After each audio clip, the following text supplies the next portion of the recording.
नमस्कार, न्यूज़ार्थ मीडिया पर आपका स्वागत है।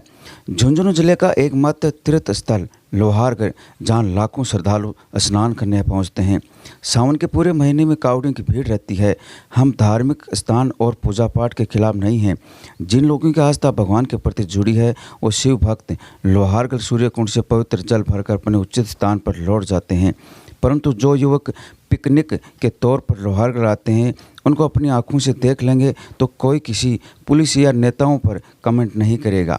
सूर्यकुंड एक धार्मिक स्थान का केंद्र है, न कि शराबियों और बदमाश लोगों का अखाड़ा। यहाँ हर तरह के लोग आते हैं। रविवार रात्रि को जो घटनाएं हुई उनको लोग सोशल मीडिया पर खूब वायरल कर रहे हैं। हुड़दंग मचाने वाले बदमाश लोगों को पुलिस डंडे के सहारे धमका रही है। उनका वीडियो तो सोशल मीडिया के लोग और बड़े बड़े चैनल वाले बहादुरी से दिखा रहे हैं, पर जो ड्यूटी पर तैनात पुलिसकर्मी को इतना बुरी तरह से मारा, 10-20 बदमाश एक साथ डंडे मारते हुए नीचे दबा देते हैं। गनीमत ये रहा कि कोई घटना नहीं हुई। आम आदमी कानून हाथ मिलेगा तो फिर पुलिस की ज़रूरत कहाँ पर रहेगी। इस तरह से पुलिस वालों से मारपीट होती रहेगी तो कानून व्यवस्था पर प्रश्न चिन्ह लग जाएगा। एक पुलिस कर्मी को कुंड में धक्का मारकर गिरा दिया जाता है, दूसरे पर सामूहिक हमला किया जाता है। वायरल वीडियो को ध्यान से देखिए, पुलिसकर्मी को किस तरह हमला किया गया।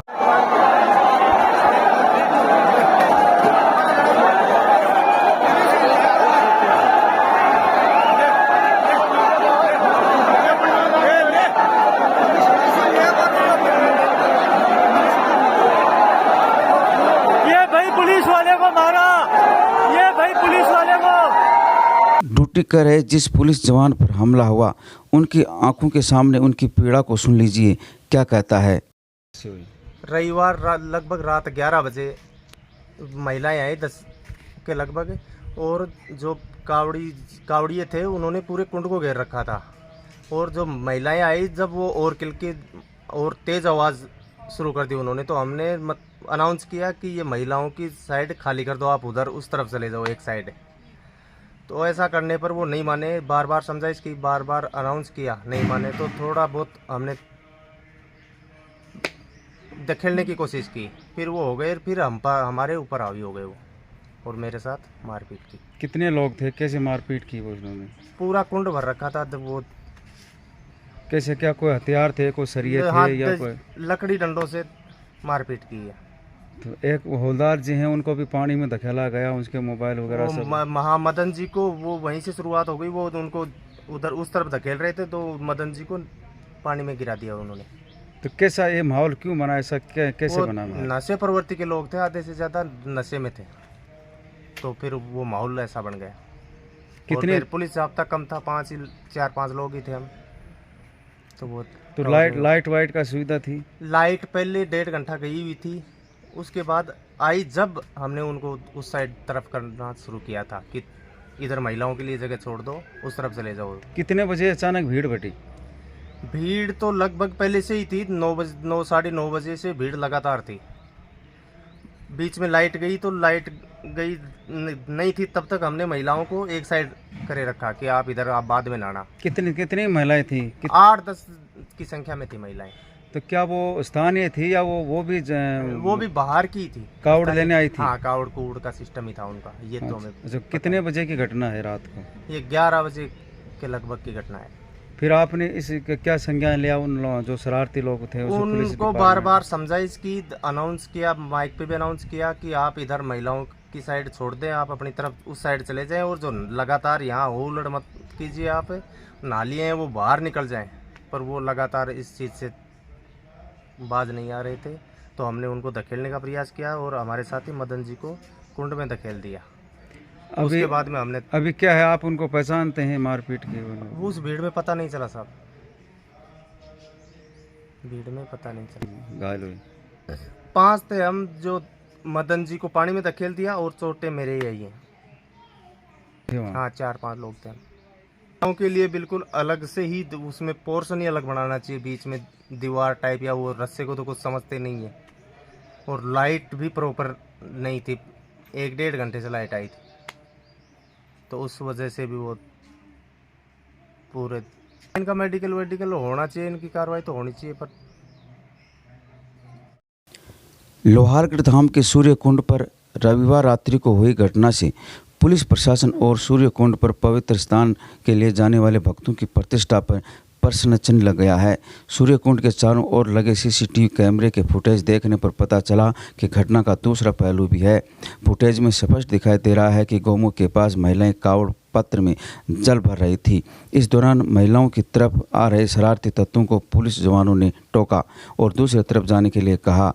कुंड के पास लगे माइक पर भी बार बार अनाउंसमेंट किया जा रहा था। इसके बाद रात्रि 11:15 पर कावड़ियों की भीड़ में छिपे असामाजिक तत्वों ने एक पुलिस जवान को धक्का मारकर कुंड में गिरा दिया, जिसके बाद पुलिस के जवानों में कुंड में काफ़ी देर से नहा रहे शरारती तत्वों को बाहर निकालने के लिए डंडे फटकारे।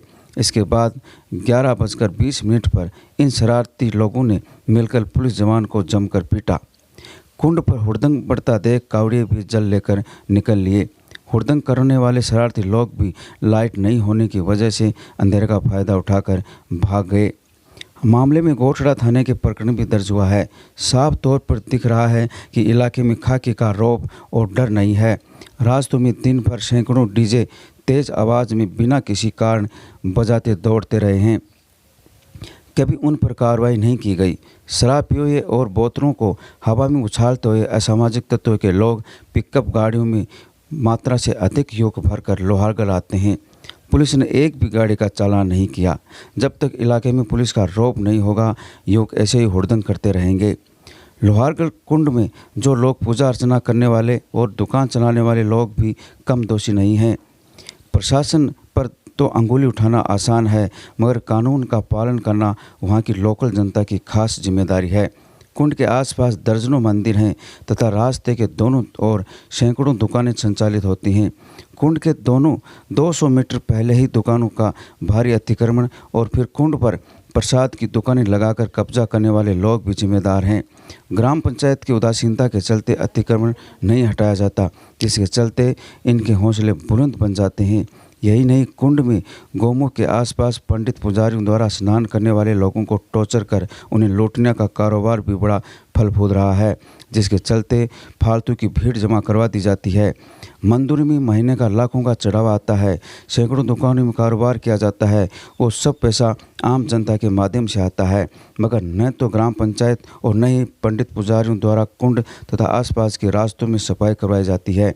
मंदिर पुजारियों और दुकानदारों में आपसी फूट और सामंजस्य का माहौल नहीं होने से लोहारगढ़ तीर्थ का नाम बदनाम होने लगा है।